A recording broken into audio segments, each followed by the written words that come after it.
بسم اللہ الرحمن الرحیم۔ السلام علیکم۔ کھانوں کو مزیدار بنانے کے ٹوٹکے۔ کوفتوں کو مزیدار بنانے کے لیے آپ سب سے پہلے قیمے میں پیاز اور ہری مرچ ڈال کر رکھیں اور اس کی گولیاں بنا کر پہلے فرائی کر لیں۔ اس کے بعد مسالے میں بھون لیں، یہ مزیدار بنیں گے۔ مچھلی ذائقہ دار بنانے کے لیے اس کو بغیر دھوئے سرکہ اور نمک لگا کر 10 منٹ رکھ دیں اور پھر دھو کر پکائیں۔ نہ مہک آئے گی اور نہ ذائقہ خراب ہوگا، یہ بالکل لاجواب بنے گی۔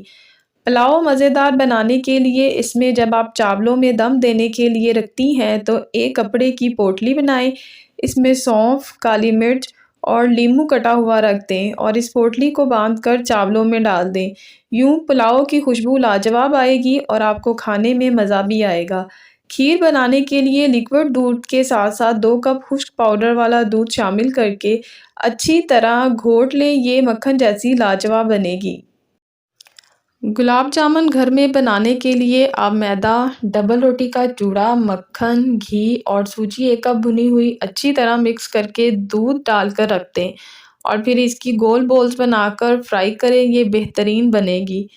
بیوٹی ٹپس: کیلے اور دیسی شہد کے پیسٹ کو انگلی کی مدد سے چہرے پر 10 منٹ تک آہستگی سے رگڑیے، جس کے بعد نیم گرم پانی سے دھو لیجیے۔ شدید سرد اور خشک موسم میں بھی آپ کے چہرے کی جلد میں نمی برقرار رہے گی اور چہرہ تر و تازہ رہے گا۔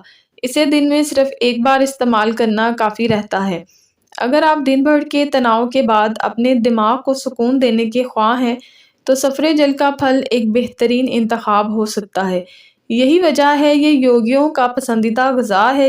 بہی کی چائے اور جوس بڑے پیمانے پر یوگا سیشن کے بعد استعمال کیے جاتے ہیں۔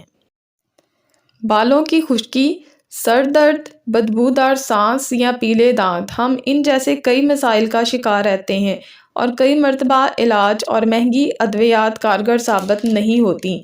ناک کی ہڈی یا گوشت کا بڑھ جانا عام طور پر اس بیماری میں سانس لینے میں دشواری پیش آتی ہے، لیکن ایک سیب کا سرکہ لیں اور 1 چٹکی پسی سرخ مرچ ملا لیں اور پھر اس امیزے کو آدھا کپ گرم پانی میں ڈال کر پینے سے فوری آرام ملتا ہے، جبکہ مزید بہتر نتائج کے لیے دن میں 2 بار استعمال کریں۔ آج کل ہر کوئی بلڈ پریشر کی بیماری کا شکار نظر آتا ہے، ایسے میں 1 چمچ آملہ پاؤڈر کو 1 گلاس دودھ کے ساتھ پینے سے بلڈ پریشر فوری طور پر نارمل ہو جاتا ہے۔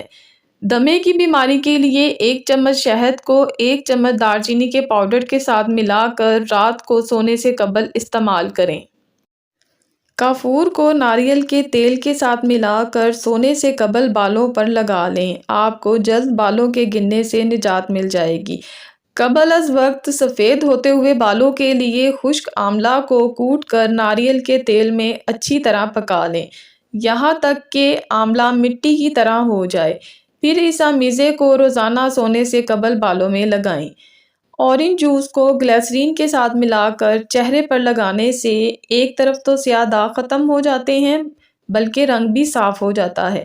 جب آپ سر میں شدید درد محسوس کریں تو پریشان ہونے کی ضرورت نہیں، بلکہ ایک سیب کو چھیل کر اسے اچھی طرح چاپ کر لیں اور اس میں کچھ نمک ڈال کر کھا لیں۔ اس نسخے کو اگر صبح نہار منہ استعمال کیا جائے تو بہتر نتائج ملتے ہیں۔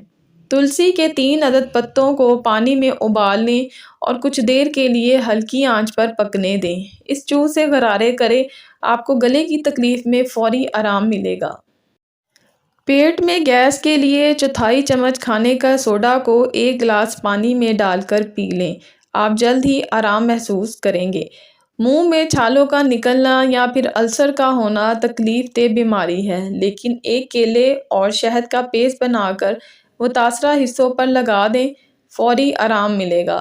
سر درد اور بالوں کی خشکی دور کرنے کے لیے اسپرین کی کچھ گولیاں پیس کر ان میں 2 چمچ شیمپو ملائیں اور بالوں میں لگائیں۔ اس امیزے کو 5 سے 10 منٹ لگا رہنے دیں اور پھر سر دھو لیں، اس سے آپ کو سر درد اور خشکی سے نجات ملے گی۔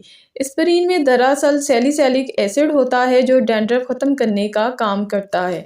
عموماً ایسا ہوتا ہے کہ باقاعدگی سے برش کرنے اور منہ کو صاف رکھنے والے افراد بھی بدبودار سانس کے مسئلے کا شکار ہوتے ہیں اور ان کے سانس سے محسوس ہونے والی بدبو ناقابل برداشت ہوتی ہے۔ اگر آپ کو سانس کی بدبو کا مسئلہ درپیش ہے تو اجوائن کا پودا آپ کے لیے بہترین ہے، کیونکہ سبز اجوائن کھانے سے وہ بیکٹیریا ختم ہو جاتے ہیں جو بدبودار سانس کا باعث بنتے ہیں۔ اس طرح کی اچھی معلوماتی ویڈیو کے لیے آپ ہمارے چینل کو سبسکرائب کر لیجئے، اور اگر آپ کو ویڈیو اچھی لگے تو آپ اس ویڈیو کو لائک ضرور کر دیجئے گا۔ شکریہ۔